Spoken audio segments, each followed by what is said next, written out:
केशवनगर राज्य के एक छोटे से गांव में मोहन और प्रताप नाम के दो दोस्त रहते थे। मोहन हमेशा गरीबों की मदद और भलाई करने में विश्वास रखता था, जबकि उसका दोस्त प्रताप इन बातों पर बिल्कुल विश्वास नहीं करता था। एक दिन प्रताप ने मोहन से कहा, अरे ओ मेरे प्रिय मित्र मोहन, मेरे भाई, मेरे सखा, अरे तुम जितनी कमाई दूसरों की भलाई में लगा देते हो ना, एक दिन बड़ा नुकसान उठाओगे, समझ में आ रहा है? अरे मित्र, क्या तुमने वो कहावत नहीं सुनी, कर भला तो हो भला? अरे अगर मैं किसी का बुरा नहीं करता तो मेरे साथ बुरा क्यों होगा भाई? याद रखना प्रताप, तुम जो दूसरों को दोगे वही लौटकर तुम्हारे पास आएगा। हाँ, वही लौट कर तुम्हारे पास आएगा। अरे यार, ये सारी बातें ना बुजुर्गों के मुंह से बड़ी अच्छी लगती है। अरे भाई देखो, मैं आज भी कहता हूँ कि तुम्हारी फसल पूरे गांव में सबसे अच्छी होती है, लेकिन यार तुम उसे बेचकर आधे से ज्यादा पैसे यूं ही बर्बाद कर देते हो। प्रताप की बात सुनकर मोहन मुस्कुराता हुआ अपने घर चला गया। उसे पता नहीं था कि प्रताप भीतर ही भीतर उससे जलने लगा था। मोहन के जाने के बाद प्रताप गुस्से में बोला, हाँ, इसकी फसल सबसे अच्छी होती है और ऊपर से ये गांव में भलाई का ढिढोरा पीटता रहता है। अरे लोग इसे सम्मान देते हैं, जबकि मुझे कोई नहीं पूछता। हाँ, अब मुझे कुछ न कुछ तो करना ही होगा। एक तो ये मेरे नहीं सुनता तो ठीक है, अब मैं भी बताता हूँ कि मैं कौन हूँ। हाँ। प्रताप कुछ देर बाद अपने घर पर चला गया। प्रताप का क्रोध भरा चेहरा देखकर प्रताप की पत्नी बिमला प्रताप से बोली, क्या बात है, आपके चेहरे पर गुस्सा क्यों झलक रहा है? अरे क्या बताऊं, ये जो कुछ भी है ना, सब अपने मित्र मोहन की वजह से है। मैं कुछ समझी नहीं। अरे विमला, तुम तो जानती हो कि मोहन की फसल गांव में सबसे अच्छी होती है और वो फसल बेचकर आधे से ज्यादा धन दिखावे के लिए लोगों की भलाई में लगा देता है। अरे गांव के लोग जितना उसका सम्मान करते हैं ना, मेरा क्या? अरे मेरा बिल्कुल भी नहीं करते, जल भुन जाता हूं मैं अंदर से। अरे काश कि ऐसा हो जाता कि मोहन की उपजाऊ जमीन उससे छिन जाती तो उस दिखावे बाज की अकल ठिकाने आ जाती, तब समझ में आता। हाँ। अच्छा, तो ये बात है, इसके लिए तो आपको बुद्धि का इस्तेमाल करना चाहिए। अरे मैं कुछ समझा नहीं। ए जी, तुम्हारा मित्र जमींदार है, जमींदार के पास बैठकर भी तुम्हारे अंदर कुछ समझ नहीं आई। मेरी बात ध्यान से सुनो। तुम अपने मित्र मोहन को जमींदार से कर्ज लेने के लिए उकसाओ। क्या? अरे तुम्हारा दिमाग तो ठीक है विमला। अरे मोहन के पास उपजाऊ जमीन है, धन है, आखिर वो मेरे कहने पर जमींदार से कर्ज क्यों लेगा?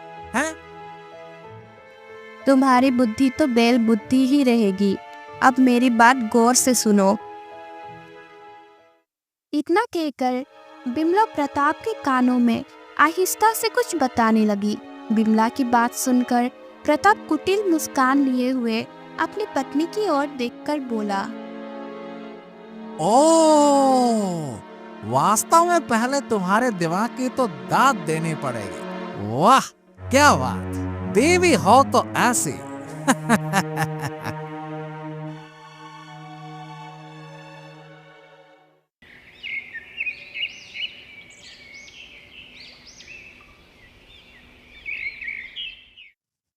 अगले दिन प्रताप जमींदार के पास जाकर बोला, जमींदार, इस गांव की हर जमीन पर लगभग आपका ही कब्जा है, उससे सिवाय कुछ लोगों को छोड़कर, जैसे कि मेरे मित्र मोहन की जमीन।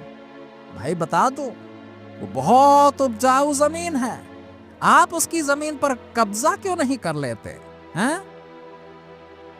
अरे कब्जा क्यों नहीं कर लेते?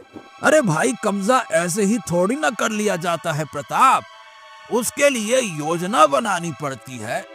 परंतु मोहन तो तुम्हारा मित्र है, फिर तुम क्यों चाहते हो कि मैं उसके खेत पर कब्जा कर लूं, हैं?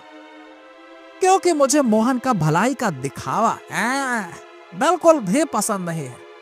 सुनो, देखो जमींदार, मेरे पास एक ऐसी योजना है जिससे कि आप मोहन की जमीन पर आसानी से कब्जा कर सकते हैं। हाँ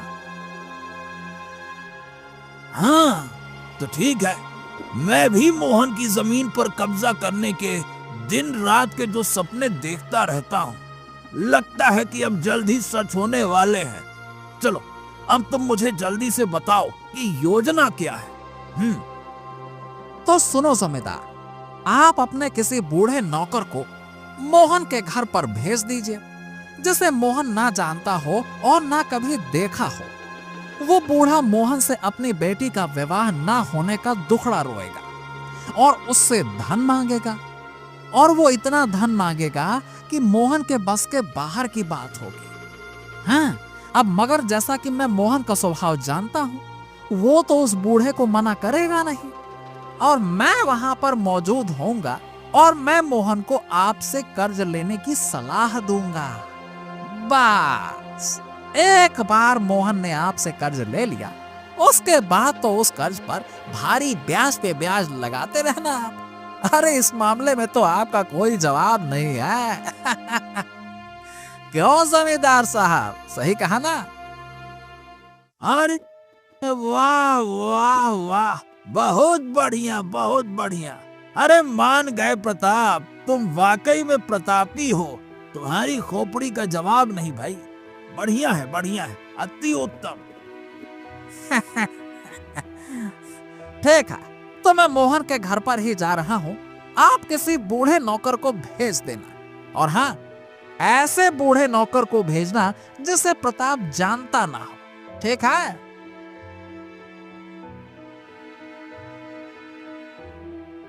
कुछ ही देर में प्रताप मोहन के घर पर चला गया और उससे बातें करने लगा। कुछ देर बाद एक बूढ़ा व्यक्ति मोहन के घर पर आकर रोते हुए बोला, मैं दूसरे गांव से आया हूँ बेटा, मैंने तुम्हारी बहुत प्रशंसा सुनी है कि तुम लोगों की भलाई का काम करते हो, लोगों की मदद करते हो। अरे बेटा, बहुत समस्या में हूँ। हाँ बाबा, क्यों नहीं, बोलो तुम्हारी क्या समस्या है, बोलो बोलो। अरे बेटा, कल मेरी बिटिया का विवाह होना है, मगर आज मेरे घर पर चोरी हो गई। मैंने बिटिया के विवाह के लिए जितने भी गहने बनवाए थे, अरे वो सब चोरी हो गए बेटा। मैं महाराज के पास भी मदद मांगने गया, अरे परंतु महाराज कहाँ हम जैसे छोटे तुच्छ लोगों की मदद करते, कोई मदद नहीं की। अब केवल एक ही रास्ता है, या तो तुम मेरी सहायता कर दो, या तो फिर मैं जाकर आत्महत्या कर लूं। मेरे बस का नहीं हो रहा कि अब कुछ और करूं बेटा। क्या करूं मैं? हाँ, बाप रे, ये तो बहुत बुरा हुआ आपके साथ बाबा। लेकिन बाबा, विवाह के लिए तो बहुत धन की आवश्यकता होगी, और मेरी तो अभी फसल भी नहीं कटी है, इतना सारा धन मैं। अरे तो चिंता क्यों करते हो मोहन, जमींदार मेरा बहुत अच्छा दोस्त है। तुम तब तक उससे कर्ज ले लो, और जब तुम्हारी फसल कटे तो तुम उसका कर्ज चुका देना, बस। हाँ, तुमने बिल्कुल ठीक कहा प्रताप। इतना बोलकर मोहन उस बूढ़े व्यक्ति से बोला, बाबा आप यहीं रुको, मैं कुछ देर से वापस आता हूं।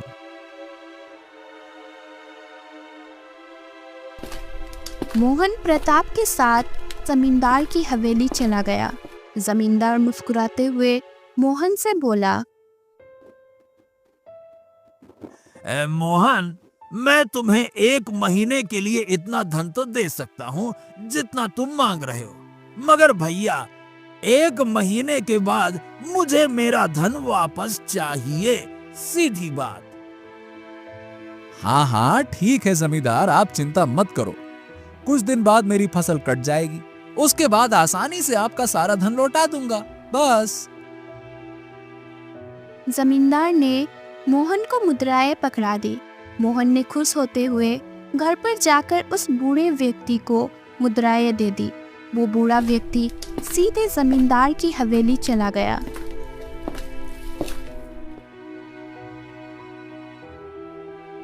ये लीजिए जमींदार साहब, आपका धन घूम फिर कर आपके ही पास आ गया। लिख लीजिए।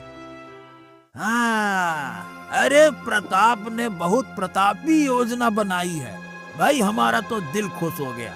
मेरा धन भी मेरे पास वापस आ गया और मोहन मेरा कर्जदार भी बन गया। वाह भाई वाह।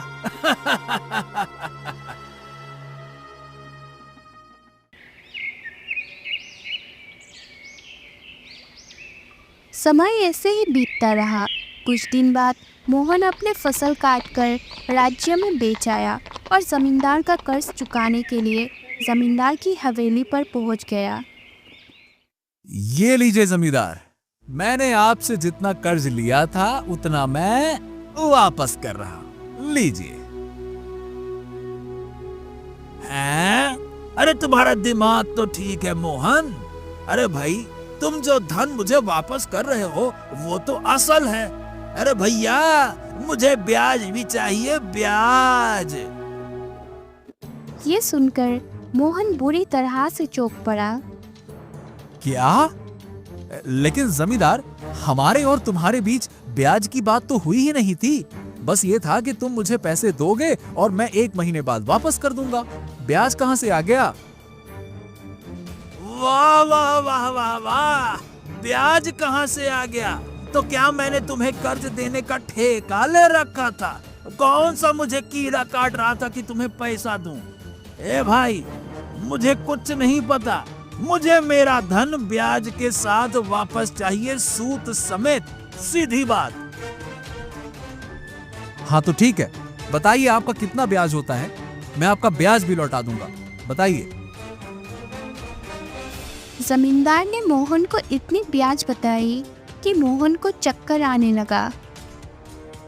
बाप रे, इतना भारी ब्याज! ये तो सरासर अन्याय है जमींदार। इतना भारी ब्याज तो मैं अपना खेत बेचकर भी नहीं चुका सकता। अरे तो कौन कह रहा है खेत बेचो तुम? खेत? अरे भैया, कौन सा खेत? कौन से खेत की बात कर रहे हो? कान खोल के सुन लो, तुम्हारा खेत अब तुम्हारा नहीं, मेरा हुआ। जब तक तुम मेरी रकम सूद समेत नहीं लौटा देते, तब तक तुम्हारे खेत पर मेरा कब्जा रहेगा। बस, बात खत्म। निकल जाओ यहाँ से। क्या? ये तुम मेरे साथ सरासर धोखा कर रहे हो जमींदार। तुम देखना इसकी शिकायत मैं महाराज से करूंगा।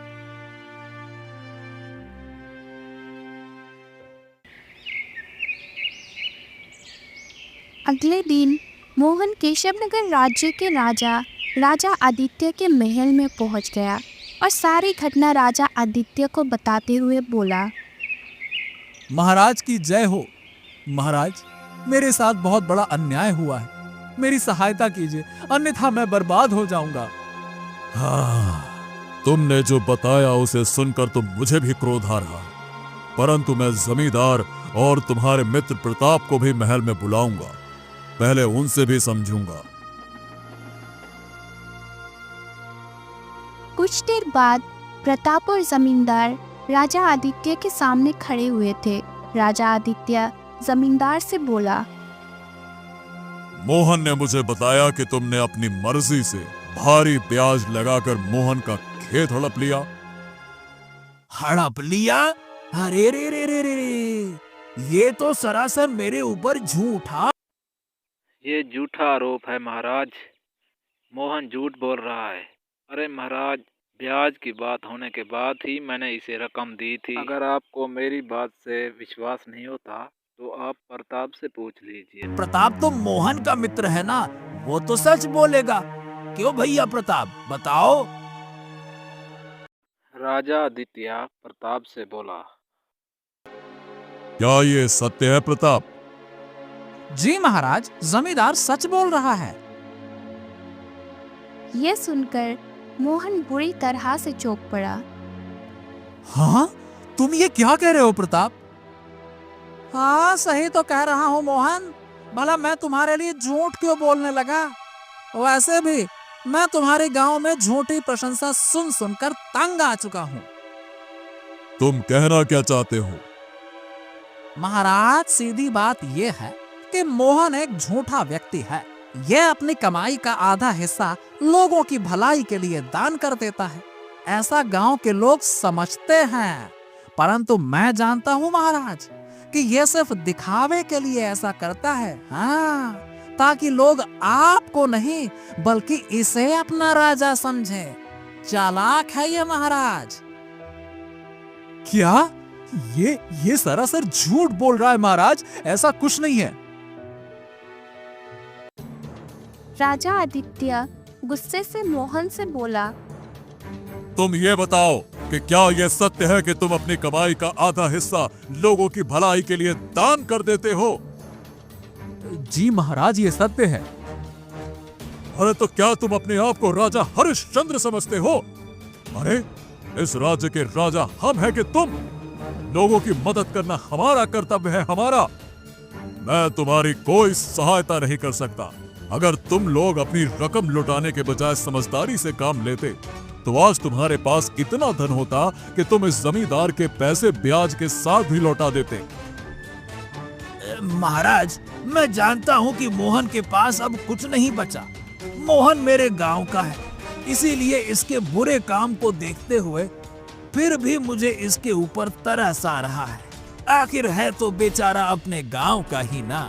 एक काम हो सकता है, मेरी एक जमीन पड़ी हुई है, अगर आप चाहें तो। तुम कहना क्या चाहते हो? महाराज, मैं ये कहना चाहता हूँ कि मैं जानता हूँ कि मोहन अब कभी भी मेरी रकम तो ब्याज सहित लौटा नहीं सकता। ये तो आप देख ही चुके हैं। अब ये है कि मैं चाहता हूँ कि आप स्वयं ये ऐलान कर दें कि आज से मोहन का खेत मेरा हुआ। इसके बदले में मोहन को एक जमीन का छोटा टुकड़ा देने के लिए तैयार हूँ मैं, जिससे वो खेती करके अपना जीवन यापन कर सके। इतना तो मैं कर ही सकता हूँ महाराज। मोहन कहता है, कहीं तुम छोटे से उस खेत के टुकड़े में बात तो नहीं कर रहे हो जो बंजर पड़ा हुआ है? हाँ, तुमने सही पहचाना। वही खेत मैं तुम्हें देना चाहता हूँ। कर लो भैया अपने हिसाब से, और क्या कर सकते हो। अब भला इससे ज्यादा मैं क्या करूँ? खेत तो खेत है महाराज। महाराज कहता है, बस ठीक है, आज से मोहन का खेत जमींदार का हुआ। और जमींदार जो खेत का टुकड़ा मोहन को दे रहा है वो मोहन का हुआ। बस अब तुम सब यहां से जा सकते हो, जाओ। मोहन मुंह लटकाकर अपने घर पर आ गया। उसकी आंखों से आंसू बहने लगे।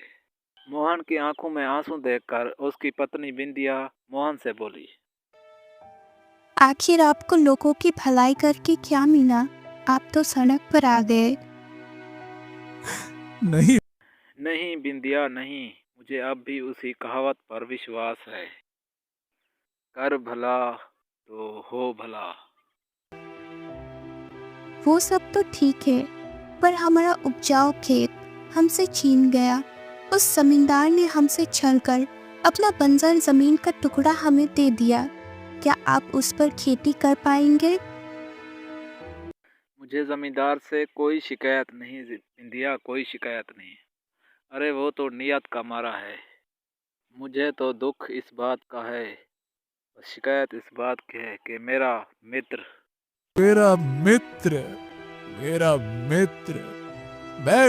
मैं नहीं समझ पाया कि मेरा मित्र ही मेरा सबसे बड़ा दुश्मन है।